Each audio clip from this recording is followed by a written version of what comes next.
सम्पूर्ण दाजुभाइ तथा दिदीबहिनीमा नमस्कार। म सुर्खेतदेखि एम ढकाल, म दिपेश ढकालको बाबा हो। यो जुन इनिसा नानुको जुन हत्यापछि बलात्कारको जुन यो अहिले सुर्खेतमा भएको जुन घटना ताजा घटना छ, यसमा सबैभन्दा कोही दुखी छ भनेपछि उसको बाबा अनि मम्मी हुनुहुन्छ हैन। अब आमा बुवा यसमा बहुतै दुखी हुनुहुन्छ। बाँकी चाहिँ अब बाहिर देखाउने कुराहरू जति पनि सामाजिक सञ्जालमा आइरहेको छ त्यो कुराहरू आफ्नो ठाउँमा छ। यसमा सबैभन्दा कोही दुखी छ, सबैभन्दा कसै कुनै मान्छेलाई धेरै चोट पुगेको छ अथवा धेरै चोटको महसुस गरेछ भने त्यो नानुको बाबा मम्मीले भन्दा अरू कसैले महसुसै गर्न सक्दैन। म पनि एउटा छोरा अनि छोरीको बाबा हो। मलाई मेरो छोराको भन्दा 1000 गुणा बढी मेरो माया मेरो छोरीको माया लाग्छ हैन। अब यसमा महसुस गर्ने कुरा हो जो बाबा मम्मीले जो महसुस गर्छ।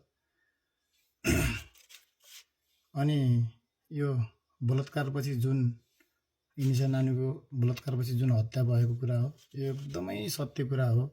यसमा कुनै दुई मात्रै छैन। अनि यो जुन घटना भएको छ एकदमै नीच, एकदमै तल्लो स्तरको निन्दनीय एकदम घटना हो। यसमा म यति दुखी छु कि अब हत्या गरिसकेपछि, बलात्कार गरिसकेपछि हत्या भएर पनि एकदम तल्लो स्तरको व्यवहार गरिएको छ। यसमा एकदमै म दुखी छु, धेरै नै दुखी छु। यस्तो घटनादेखि म एकदमै दुखी छु। यसमा म एउटा कुरामा अरू पनि दुखी छु। के कुरामा दुखी छु भनेपछि यसमा यो घटना प्रक्रियामा मेरो छोराको दिपेश ढकालको अनि दुईजना बाबुहरूको पनि नाम जोडिएको छ। मैले उनीहरूको नाम लिन चाहिनँ, किनभने म उसको दिपेशको बाबा भएर मात्रै मैले मेरो आफ्नो बाबुको नाम भनिरहेको छु। यसमा म धेरै नै दुखी छु। अब यसमा दिपेशको कारणले गर्दा हामीले जुन बाबा मम्मीले जुन टिकटक, फेसबुक अनि सामाजिक सञ्जालको जति पनि इन्स्टाग्राम जुनमा पनि जुन आइरहेको छ अहिले हत्या उसको, यसमा हामीलाई यति ट्रोल गरिएको छ कि हत्याराको बा, हत्याराको आमा, हत्याराको यस्तो उस्तो फलानो हलानो भनेर भनिएको छ। यसमा सबैभन्दा यति हामीलाई सामाजिक तिरस्कार गरिएको छ, यति गरिएको छ। यसमा धेरै नै एकदम हजारौँ पीडावाला म्यासेजहरू यो आइरहेको छ। यसमा मेरो छोरा दिपेशले इनिसालाई जुन बचाउन खोजेको सिसिटिभीको फुटेज मैले सबै राखिदिएको छु मेरो टिकटकमा। उसले चाहिँ अब कतिपय मान्छेहरूले त यो कुरालाई तपाईँको फर्जी डकुमेन्ट भनेको छ, सिसिटिभी फर्जी भनेको छ। एकदम यो कुनै एउटा न्यायाधीशले बाट लेखेको स्क्रिप्टबाट बनाइएको भिडियो अथवा यो कहीँ न कहीँ एउटा चाहिँ फेक एआईबाट बनाइएको भनेको छ। यदि कुनै मान्छेलाई त्यस्तो शङ्का लाग्छ र यो भिडियो फेक अथवा के हो जो सिसिटिभी क्यामेराको जो भिडियो फेक हो भन्नुहुन्छ भने त्यसको जस्टिफाई म गर्न सक्छु। मसँग कन्ट्याक्ट नम्बर म पनि दिन्छु। कुन मान्छेलाई शङ्का लाग्छ त्यो मान्छेलाई उहाँहरूले अति एक्सपर्ट मान्छेलाई त्यो चेक गराउन सक्नुहुन्छ। बाँकी चाहिँ सुर्खेत प्रहरी कार्यालयलाई मैले त्यो फुटेज उपलब्ध पनि गराएको छु। म एकदम भाग्यमानी पनि ठान्छु कि यत्रो ठुलो घटनामा यो सबै गरेको गतिविधि मेरो छोराले इनिसालाई बचाउन खोजेको, अनि उसले साथीलाई हेल्प गर्न खोजेको, उसले इनिसा नानीलाई उसको त्यो अनमोल गौरीले यस्तो भएछ के अरे यो समस्या भइरहेछ, हर्टबिट चलिरहेको छैन, यस्तो भइरहेछ, सास प्रश्वास कम चलिरहेछ भनेकोमा मेरो छोराले धेरै हेल्थ टिप्स दिएको छ। यसरी बचाऊ, यस्तो गर, सबभन्दा त्यहाँ नजिकको हस्पिटल लग, आयुर्वेदिक हस्पिटल लग भनेर एकदम राम्रो एकदम सल्लाह दिएको छ। अब यसमा के छ भन्दा यो सबै यो कुरा त लगभग कसैले थाहै पाएको छैन। यो घटनाबारे भन्दा पनि यो फुटेजबारे होइन। फुटेजमा तपाईँको मेरो छोरालाई 8:26 जो संवाद रेकर्ड भएको छ मेरो सिसिटिभी फुटेजमा, अब त्यहाँभन्दा अगाडि पनि उनीहरूको केही कन्ट्याक्ट हुनसक्छ, धेरै नभए पनि त्यही 8:15-20 कन्ट्याक्ट भएको हुनसक्छ। मेरो छोरो रुमबाट सिधा तल 5th फ्लोरबाट तल ग्राउन्ड फ्लोरमा आउँदाखेरि रेकर्ड गरिएको सिसिटिभी फुटेजको रेकर्डमा तपाईँको 8:15 26 मिनट 35 सेकेन्डबाट संवाद सुरु भएको छ। ऊ निकै आत्तिएको छ। यो तिमी कहाँ गएको र किन गएको, कसरी गएको, कसरी भयो यो भनेर सबै कुरा त्यो सिसिटिभी फुटेजमा तपाईँले देख्न सक्नुहुन्छ। अब पीडा त धेरै नै छ बाबा मम्मीलाई होइन। बाँकी चाहिँ बाहिर अब फेसबुकमा आएर बोल्ने, अब टिकटकमा आएर बोल्ने कोही भाइ बहिनी जस्तो आफ्नो महसुस गरेर बोल्नेलाई पनि पीडा होला, आफ्नो ठाउँमा छ त्यो कुरा। तर सबैभन्दा बढी आफन्तलाई पीडा भनेको बाबा र मम्मीलाई मात्रै छ होइन। त्यो कुरा मैले गर्न सक्छु। तर यसमा मेरो छोरा दिपेशले एकदम निस्वार्थ उसलाई बचाउन खोजेको हो। यदि आज टाइममा मेरो छोरोको सवारी साधन टाइममा भएर ऊ टाइममा गएको भइदिए भए र यिनी सानानुको केही सास अथवा केही प्राण रहेको भएर टाइममा हस्पिटल ल्याउन सके भए त्यो नानु बाँच्दै पनि होला। जायज यो जुन फुटेजबाट र उनीहरूको संवादको एउटा चाहिँ उसले निकासले एउटा जो प्रिडिक्सन गर्न सकिन्छ त्यो हिसाबले हेर्दाखेरि उनीहरू बाँचेको भइदिए भए आज जति उसले पीडा र जति यो खप्न सक्छ त्योभन्दा कमै चर्चा हुन्थ्यो होला। त्यो यति कन्ट्रोभर्सीमा आउँथेन पनि होला। तर मलाई एउटा कुरामा गर्व लाग्छ भने मेरो छोरामा अहिलेसम्म पनि इन्सानियत मरेको रहन्छ। उसले निस्वार्थ आफ्नो एउटा साथीलाई परेको बेला गर्नुपर्ने सहयोग र एउटा मानवता देखाएको छ। त्यो कुराहरू मैले यसरी यहाँ भनेको होइन, मेरो टिभी क्यामेरामा बगैँचा कैद भएको कुरा मैले तपाईँहरूलाई जानकारी गराएको। अब यहाँ मान्छेले सामाजिक सञ्जालमा धेरै ट्रोल बनाएर हत्यारा कतिपय त अर्को बाबुहरूको दुईवटा बाबा मम्मीको पुरा फोटोसहित राखिदिनुपर्छ। तपाईँले कसरी यस्तो गर्न सक्नुहुन्छ? एउटा अनुसन्धानमा रहेको विषयलाई तपाईँले यसो बाबा आमालाई जोडेर अनि बिचमा छोराको फोटो राखेर जुन अहिले नेपाल प्रहरी सुर्खेत प्रहरीको एउटा अनुसन्धानको दायराभित्र रहेको विषयवस्तुलाई तपाईँले यस्तो आफू खुसी अनि एउटा छोटो भ्युज कमाउने लाइकको चक्करमा तपाईँले एउटा चाहिँ मान्छेको एउटा चाहिँ इनोसेन्टमाथि तपाईँले कसरी खेल गर्न, कसरी राजनीति गर्नु सक्नुहुन्छ होइन?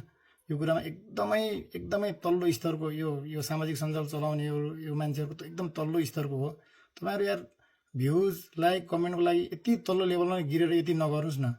अलिकति मान्छेले देखाउन खोजेको इन्सानियत यो गर्न एकजना कतिपय कुराहरू मान्छेमा यहाँ जातीय कुराहरू आयो।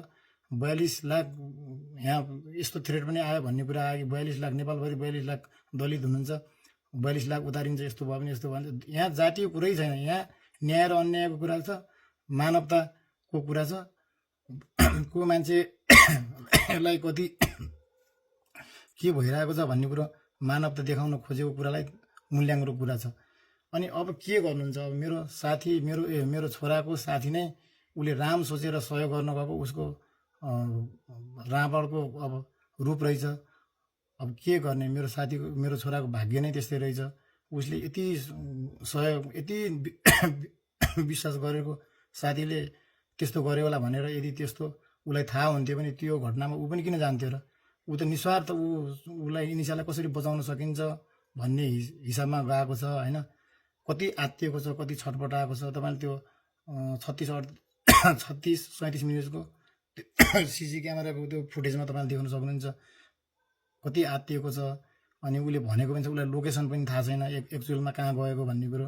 अनि उसले भन्छ यस्तो ठाउँमा किन गएको, यस्तो अल्टो ठाउँमा किन गएको, यस्तो काम बहुत गलत छ साथी यो भनेर उसले आत्तिएको पनि छ। अब काम त गलत भइसक्यो, उसले केही बचाउन सकिन्छ भनेर धेरै प्रयास गरेको छ। तर यहाँ के भइदियो भन्नुहुन्छ भने सुरुदेखि नै सामाजिक सञ्जालमा पुरा मान्छेले यस्तो भ्रम फैलाइदियो कि उनीहरूको क्यारेक्टर नै आएन कि यसमा। के क्यारेक्टर आइदियो भने उनीहरूको 3 जना भाइहरूको बाबुहरूको एकदम यिनीहरू सबै बलात्कारै गर्नको लागि गएको, यिनीहरूले बलात्कारै गरे, यिनीहरूको चाहिँ एकदम हो भयो। यो उसको इन्सानको शारीरिक उसको घटनाको हेर्दाखेरि बहुत भयावह छ। त्यो हामीलाई पनि थाहा छ। अनुसन्धानपछि आउने कुराहरू यदि मेरो घरमा सिसिटिभीको फुटेजको रेकर्ड हुन्थेन भने आज मैले पनि त्यही भन्थेँ होला, मेरो छोराले कहीँ गऱ्यो कि केही गर्यो कि भन्ने मलाई पनि डाउट हुन्थ्यो होला। तर मैले यति हुँदाहुँदै यति राख्दा पनि यति सामाजिक सञ्जालमा यति एट्याक भएको छ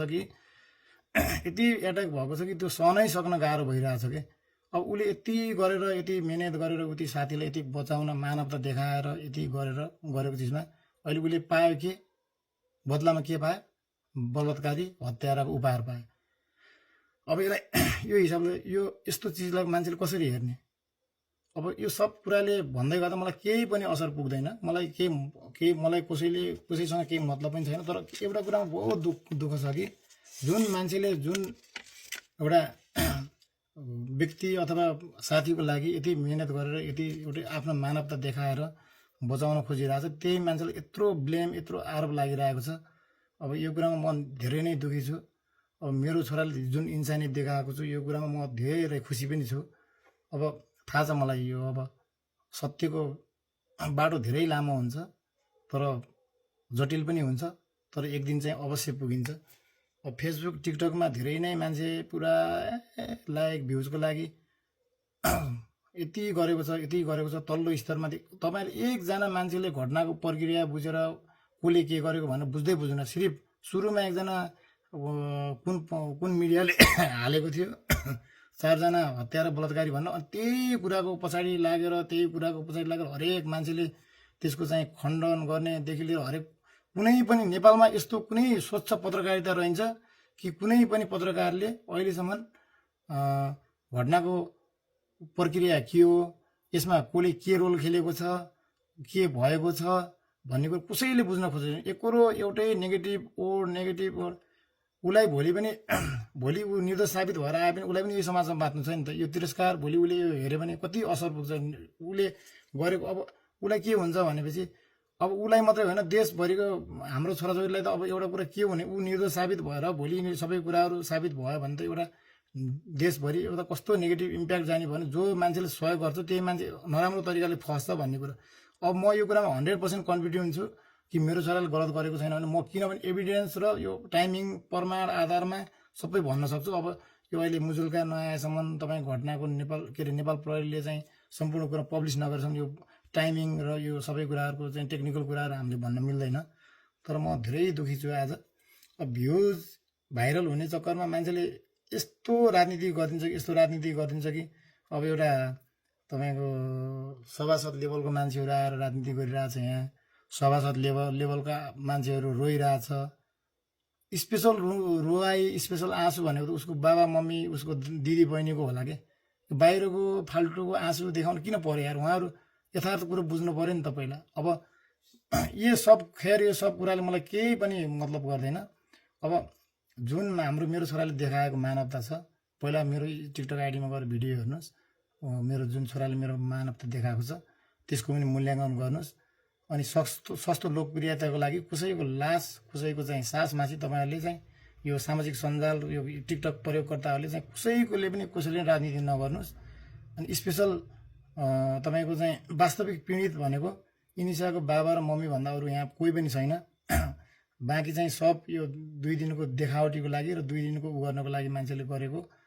अब मलाई विश्वास छ राज्यले कुनै पनि राज्यको यो न्यायालयले दिएको अहिले जुन भइरहेछ, यो जुन हाम्रो चाहिँ अदालतले दिएको जुनसुकै न्याय पनि मलाई कुनै कसुर मेरो छोरालाई दिन्छ भनेपछि मलाई जुनसुकै न्याय दिन्छ, जस्तो दोषी करार दिन्छ, दोषी आरोपी ठहराउँछ भने मलाई बिल्कुल हाँसी म स्वीकार्न तयार छु। यसमा जुनसुकै फैसला आए पनि म एकदम सरकारको जुनसुकै न्यायालयको जुनसुकै फैसलालाई पनि म एकदम हाँसी स्वीकार्न तयार छु। यदि मेरो छोरो दोषी करार र दोषी ठहर्छ भने, हत्यारा र बलात्कारको दुईटै केसमा ठहर्छ भने नेपाल सरकारको अनुसन्धान, नेपाल प्रहरी अनुसन्धानले, नेपालको सिआइबी ब्युरोले, कुनै पनि संस्थाले चाहिँ एउटा ठहर्छ भने मेरो छोरालाई मैले आगामी बन्ने नयाँ सरकारको बालन सरकारको जुन नयाँ सरकार बन्दैछ त्यो सरकारलाई अनुरोध गर्दछु कि मेरो छोराबाट फाँसीको स्टार्ट गरियोस्। म मेरो छोरालाई सर्वप्रथम म नेपाल सरकारको नयाँ नियमको फाँसी बनेको नयाँ नियमको फाँसी बनाएर सुरुवात मेरो छोराबाट गर्न चाहन्छु। यदि मेरो सरकार मेरो छोरो दोषी भएर ठहर गरेमा, यदि न्यायालयले मेरो छोरालाई अथवा अदालतले मेरो छोरालाई निर्दोष साबित गर्छ भने पनि त्यो म मान्न तयार छैन। जुन दिनसम्म इनिसाको बाबा मम्मीले, दिपेश बाबुले यो चिज गरेको होइन भनेर उहाँको मनमा सबै कुराहरू भावनात्मक रूपमा उहाँहरूले हामीलाई बुझ्नुहुन्न, तबसम्म न्यायालयले, अदालतले जुनसुकै चिज संयन्त्रले दियो भने त्यो म मान्न तयार छैन।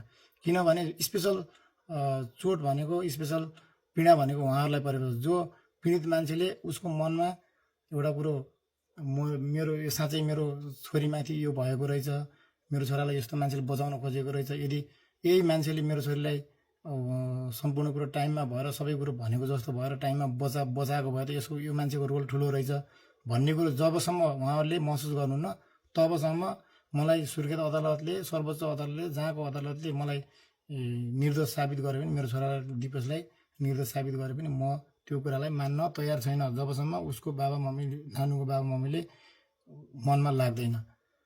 यो कुरा चाहिँ मलाई बहुत मनमा लागेको छ।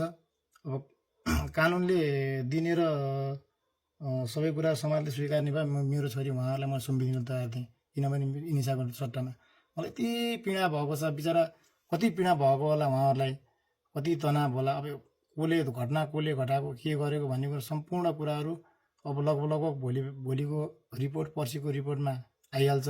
यसमा फोरेन्सिक ल्याब टेस्टदेखि लिएर हरेक कुराहरू सब टेस्ट हुन्छ। बाँकी कुराहरू टेक्निकल कुराहरू सबै कुराहरू पोस्टमार्टम रिपोर्ट आउँदैछ, त्यो कुराले पनि देखाउँछ सबै कुरा। अब तपाईँ हामीले अब यहाँनिर के छ भन्दाखेरि मान्छेले त्यसै नबुझिकन हत्यारा भनेको छ, फोटो हालिदिएको छ, बाबुआमाको फोटो जोडेको छ, जुन कुरा पुष्ट हुनु पऱ्यो नि त। पहिला नेपाल सरकारलाई सबैले मान्छ, राज्यभन्दा ठुलो को छ यहाँनिर? राज्यभन्दा ठुलो को न तपाईँ छ न हामी छ। राज्यले गरेको एउटा अब यहाँनिर पैसाको चलखेल भयो भनेको छ, यो भनेको छ, त्यो भनेको छ, नागरिकताको उमेर घटाइएको भनेको छ। को मान्छेले भन्छ नागरिकताको उमेर घटायो भनेर? मेरो बाबुको नागरिकता 16 वर्ष 3 महिना जति भयो होला। ल उमेर घटाएर देखाउन, मेरो बाबुको उमेर घटाएर देखाइदिनुहोस्। कौन मान्छे आउँछ यहाँ आउनुहोस्, म त्यसलाई कति लाख रुपियाँ कति करोडमा दिनुपर्ने म दिन्छु। उमेर घटाएर घट्ने चिज हो? नागरिक यत्रो अहिले यति फ्रेस छ, यति जमाना कहाँदेखि कहाँ पुगिसक्यो। डिजिटल अनावश्यकमा वायात हल्ला फिजाइदिएको छ। मान्छेले एउटाले एउटा समाचार लेखिदिएको छ, अर्कोले अर्को समाचार लेखिदिएको छ। तपाईँले यति यो सब चिज गरेर अर्काको चाहिँ यो जीवनमा खेलवाड मजा गरेर के फाइदा छ यार? फाल्टुको यता भनेको छ, उता भनेको छ, मान्छेलाई आक्रोशित गरेको छ, भिड जम्मा गरेको छ, यो गरेको छ। अब स्पेसल कुरो त सबभन्दा पहिला मेरो जति पनि मैले सिसी क्यामेराको फुटेज र अब यहाँ त फुटेज पनि एआईले बनाएको, यो उहाँले भनेको मेरो पसलमा फुटेज भएको, मेरो पनि धेरै मेरो पसलमा फुटेज भएको कुरा मेरो धेरै साथीहरूलाई थाहा छ। यसमा दलित साथीहरू हुनुहुन्छ, मेरो बराबरहरू हुनुहुन्छ, गैर दलित हुनुहुन्छ। उहाँहरूलाई शङ्का लाग्छ भने उहाँहरूलाई लिएर आएर सोधे हुन्छ। त्यो दिनको भिडियो के हुन्छ, फोरेन्सिक त्यो उसको ल्याब टेस्ट गराउनु, सबै कुराहरू चेक गराउनु, मेरो भिडियोको फेक हो कि के हो कि। अनि यहाँबाट चाहिँ यो भिडियो मेरो बाबु जाँदै गर्दाखेरि त्यहाँ घटनास्थलसम्म लाग्न कति टाइम लाग्छ, मेरो बाबु कति वर्षसम्म यहाँ पुरा भइरहेछ, सब कुराको म प्रमाण दिन सक्छु। मेरो बाबु अघिल्लो घटना भएको अघिल्लो दिनको 12 बजे अथवा कोही मान्छेलाई शङ्का लाग्छन्, म 3 महिनादेखि अगाडिको मेरो बाबुको रेकर्ड यो घरमा भएको म रेकर्ड दिन सक्छु। अब खैर मान्नु 6 बजेभन्दा त्यही दिनको घटना भएको 6 बजेभन्दा अगाडि, अनि तपाईँको चाहिँ घटना भइसकेपछि कति 9 साढे 9 बजे त्यहाँ सबै पब्लिकहरू पुग्नु भएको भन्ने हल्ला छ होइन। त्योभन्दा पछाडि हो। सबै रेकर्डहरू मसँग छ। अनि टाइमिङ मेरो बाबु 8:26:35 कल आउँछ सुरुमा, अनि 9:03:33 यहाँबाट स्कुटी लिएर गएको छ बचाउको लागि। त्यो पनि स्कुटर उसले मागेको त्यही टाइममा नै हो। 8:26 उसले स्कुटी मागिरहेछ, उसले छिटो लिएर आएको भनेको छ आफ्नो दाइ राजुलाई, मेरो स्कुटी लिएर मेरो समस्या छ, मेरो समस्या परेको छ, कति इमर्जेन्सी काम छ भनिरहेको छ। अनि 8:26:35 भएको संवादलाई उसले स्कुटी माग्दा आत्तिएर छटपटाएर बाहिर र भित्र गरेको छ। जान सकेको छैन बिचारा। ऊ हेल्थ यस्तो गर उस्तो गर भनेको छ, ब्लिडिङ भएको छ, पिरियडको टाइम हो कि के हो, यस्तो इन्फेक्सन भयो होला पेटमा भनेको छ। सम्पूर्ण कुरा तपाईँले त्यो फुटेजमा हेर्न सक्नुहुन्छ। अनि त्यसरी अब राय हेल्थ टिप्स दिएको मान्छेलाई अब मान्छेले यसरी पुरा भरम फैलाएर पुरा यसो गरेर उता फोटो हालेर यो हालेर त्यो हालेर सम्पूर्ण मान्छेलाई कलङ्कित गराएर यार भोलि बिहान कुनै पनि मान्छेले सहयोग गरेर यति बदनाम हुन पर्दैन। मानवता र इन्सानियत कहाँ रह्यो देशमा? कसरी मान्छे अगाडि बढ्ने, कसरी मान्छे एक अर्कालाई विश्वास गर्ने? अब त्यो घटना प्रकरणले देखाउने कुराहरू अनुसन्धानको पाटोहरू आफ्नो ठाउँमा छ, तर उसले प्रत्यक्ष उसले देखाएको इन्टेन्सनले उसले देखाएको नियत त बगैँदा उसको सिसिटिभी मेरो पसलमा भएको सिसिटिभीको फुटेजमा देख्न सकिन्छ त त्यो कुरो यथावत छ। अनि यही कुरालाई पनि तपाईँहरूले राजनीति गरेर आफूलाई चाहिँ हिट बनाउनको लागि पुरा चाहिँ तपाईँको चाहिँ स्याड म्युजिक हालेर पुरा चाहिँ उ गराएर तपाईँले राजनीति गर्ने तपाईँलाई अलि यो टिकटकर्तालाई अलिक लाज लाग्छ कि लाग्दैन तपाईँहरूलाई? एउटा मान्छेको जीवन गइरहेछ, ऊ इनिसा नानी त मरेर गइसक्यो, उसलाई हत्या भइसक्यो उसको बलात्कारपछि। बलात्कारीको मेन बलात्कारीको आरोपी पनि पत्ता लागेको छ, उसको बयान पनि आएको छ। उसको बयानको टाइमिङमा यति बजेर मैले उति बजे बोलाएको साथीलाई भनेको ऊ पनि टाइमिङसहित आएको छ। अनि त्यो टाइमिङ र मेरो सिसिटिभी क्यामेराको टाइमिङ एकचोटि हेर्नुहोस् त, मिल्छ कि मिल्दैन? अनि अनावश्यक हल्लाको फिजाइदिएर मान्छेलाई अतिरञ्जित गरेर घटनालाई पुरा राजनीतिक गराएर अनि मान्छेलाई उत्तेजक बनाएर भावनामा डुबाएर अनि यस्तो गरेर तपाईँहरूले अलिकति लाज लाग्छ लाग्दैन? तपाईँको सामाजिक सञ्जालमा यो टिकटकर्सहरूलाई युट्युबरहरूलाई अलिकति शरम छ कि छैन? एक मान्छेको मैले सब स्क्रिनसट रेकर्ड गरेर राखेको छु। एक मान्छेलाई भोलि बिहान मेरो बाबु निर्दोष साबित भयो भने एक मान्छेलाई साइबर क्राइममा हाल्ने मैले सब योजना गराएको छु। त्यसमा चाहे मेरो लाखौँ करोड रुपियाँ मेरो खर्च होस् त्यो मलाई मतलब भएन। तर इन्सानियत विरुद्धको कोही पनि मान्छेले इन्सानियतको मानवताको हत्या गर्न पाइँदैन। यो कुरा चाहिँ सबैले ध्यान दिएर बस्नु होला। बाँकी कुरो चाहिँ अब भोलि 3-4 दिनपछि सबै कुराहरू पोस्टमार्टम रिपोर्ट सम्पूर्ण कुराको चाहिँ रिपोर्ट आउनेछ। बाँकी कुरा चाहिँ अब नेपाल सरकारको न्यायालयले दिने र प्रहरी अनुसन्धानले दिने रिपोर्टहरू आउँदैछ। बाँकी त्यसलाई वेट गरौँ। यो कुरामा मलाई पनि धेरै दुःख छ। मैले यो भनिसकेँ, यो कुनै न कुनै दिन मैले उहाँहरूलाई उसको बाबा मम्मीले यो भिडियो देखाएर सम्पूर्ण कुराहरू जुन मेरो सिसी क्यामेरा टिभीमा भएको छ उसको इन्टेन्सन उसले बचाउन खोजेको, उसले यदि मेरो छोराले न अनमोल गौलीलाई उ गर्न खोजेको, उसले त स्पेसल अनमोल गौलीले समस्या पर्दा इनिसालाई समस्या पर्दा उसलाई बचाउनको लागि कति छटपटाएको छ, कति गरेको छ। त्यो कुराको चाहिँ उसलाई गरेको सहयोग आज कत्रो अपमान र कत्रो चाहिँ हत्या बलात्कारी भनेर ट्याग सहनु पर्यो। हेर्नुहोस् त, उसलाई त के छ र? उसले त कसैले नगरे पनि त भएकै छ त। ऊ त आफ्नो घरमा सुतेर बसेको छ आनन्दसँग। अब मान्छेले भनिदिएको छ बिहानै 6 बजे गयो भनेको छ, यो बजे गयो भनेको छ। एउटा मान्छेले के कसो घटनाको प्रकृति के हो, मान्छेले कुन मान्छेले के गर्न खोजिरहेको कसैले बुझ्यो अहिलेसम्म? खालि हावाको भरमा न्युज ल्याएको छ, हावाको भरमा उ गरेको छ। सम्पूर्ण कुरा जो मान्छेलाई अनलाइनमा अहिले एक मान्छेलाई मेरो नम्बर म तपाईँलाई व्हाट्सएप गरिदिन्छु। जो मान्छेलाई जे जान्न मन लाग्छ, जो मान्छेलाई प्रहरीले छोडेर प्रहरीले जतिको रिपोर्ट म दिन तयार छु। किनभने मसँग सबै श्रव्य दृश्य सामग्रीको जो सिसिटिभी फुटेज छ सब एक रेकर्डेड छ। उसले कति ठाउँमा सजेस्ट पनि गरेको छ, किन यस्तो ठाउँमा तिमी गएको, अल्ट्रा ठाउँमा जङ्गलमा किन गएको यार साथी यार, अनि यस्तो ठाउँमा जाने हो भनेर सजेस्ट पनि गरेको छ। यार तिमी कुन उसमा फस्यौ यार फोकटमा, त्यस्तो ठाउँमा लगेर उसलाई भनेर यति सजेस्ट पनि गरेको छ। अनि त्यस्तो सजेस्ट गर्ने मान्छेले त्यहाँनिर गएर रेप गर्छ यार, टाइमै छैन उसँग। मेरो 8 बजेर 26 मिनट 35 सेकेन्डमा उसलाई फोन आउँछ। अनि उसको स्कुटी उसँग उहाँ घटनास्थलतिर जाने साधनै हुन्न। कुनै बेलामा उसले चाहिँ अटोमा जाने पनि तयारी गर्न खोज्छ, तर अटो आउँदैन। उसले चाहिँ फेरि लोकेसन पनि थाहा छैन उसलाई। सबै कुराहरू त्यहाँ सबै सिसिटिभी फुटेजमा मैले राखिदिएको छु। कसैलाई चाहिन्छ भने सामाजिक अभियन्ता भनेर ठुल्ठुला चाहिँ गफ गर्ने, ठुल्ठुला चाहिँ उ गर्ने मान्छेहरूलाई चाहिन्छ भने उहाँहरूको नम्बर दिनुहोस्, म हाल्न तयार छु, दिन तयार छु। अनि यो भिडियोलाई पनि कसैले तपाईँको चाहिँ सिसिटिभीलाई पनि सिसिटिभी फुटेजलाई पनि कसैले चाहिँ के अरे फर्जी फेक भन्छ भने तपाईँहरूको आफ्नो एक्सपर्टिज हो, आफ्नो तपाईँको सबैभन्दा जानेको देश विदेशको तपाईँहरू त ठुल्ठुलो कुरा गर्नुहुन्छ सामाजिक सञ्जालमा, इङ्ग्लिस छोड्नुहुन्छ। तपाईँहरूको त आफन्तहरू विदेश अमेरिका होला नि त, उहाँलाई त्यो सिसिटिभी फुटेजको चाहिँ के अरे सामग्री पठाइदिनुहोस्, उहाँले चेक गरेर पठाइदिनुहुन्छ।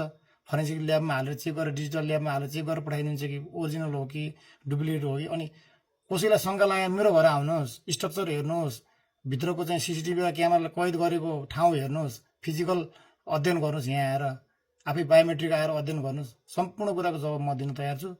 अनि यो घटनाले चाहिँ धेरै नै उग्र रूप लिएको छ। सामाजिक सञ्जालमा जो भाइरल हुने चक्करमा त्यतातिर उग्र रूप लिएको छ भनेर मैले त्यो भनेको छु। बाँकी कुरा इमोसनल कुरा र भावनात्मक कुरा त उनीहरूको इनिसा नानीको बाबा मम्मीलाई नै कति पीडा छ त्यो कुरा म पनि महसुस गर्न सक्छु। त्यो कुरा चाहिँ एकदम घटना बहुत दुःखदायी छ, बहुत निन्दनीय छ, एकदम तल्लो स्तरको निच लेभलको छ। तर यसमा सबै क्यारेक्टर एउटै हुँदैन, कुन क्यारेक्टरले के गर्यो भन्ने कुरा हामीले विश्लेषण गर्नुपर्छ। मेरो छोराले के गर्यो, अनमोल गौरीले के गर्यो, बाँकी जो दुईवटा ढकाल दाइका छोराहरूले कुन क्यारेक्टरमा उनीहरू दौडिरहेछन्, बचाउन दौडिरहेछन्। अनि कुनै पनि मान्छे बचाउन गएको, रेस्क्यु गर्न गएको मान्छेलाई फसाउने हो भने भोलिका दिनमा यो समाजमा हामीले कसरी हात्तीमाले अगाडि गरेर बस्ने। मेरो घरमा साइडमा कोही मान्छेलाई केही भएर एक्सिडेन्ट होला अथवा केही भएर बचाउँदै रगत आउँदै अथवा एक्सिडेन्ट भएर सामान्य केही चोट लागेर अथवा केही भएर आगो लागि भएर केही हुँदाखेरि म बचाउन नगर मुखदर्शक भएर हेर्ने, मलाई भोलि प्रहरीले फसाउँछ भनेर मसँग मानवता हुनुपर्छ कि पर्दैन हो। यावत कुराहरू सबै ध्यानमा राखेर गर्नुपर्छ। सम्पूर्ण कुराहरू मेरो टिकटक आइडी अथवा मेरो फेसबुकमा मैले सम्पूर्ण एम ढकाल भनेर मैले हालेको छु, त्यसमा गएर सर्च गरेर हेर्नुहोस् यथार्थ कुरा के हो, चिन्तन मनन गर्नुहोस्। बाँकी कुरो उहाँहरूको बाबा मम्मीसँग भेटेर एकदम बुझेर ऊ गर्ने कोसिस गर्नेछु। बाँकी कुरो अर्को भिडियोमा। हवस् त दादा, गुड नाइट।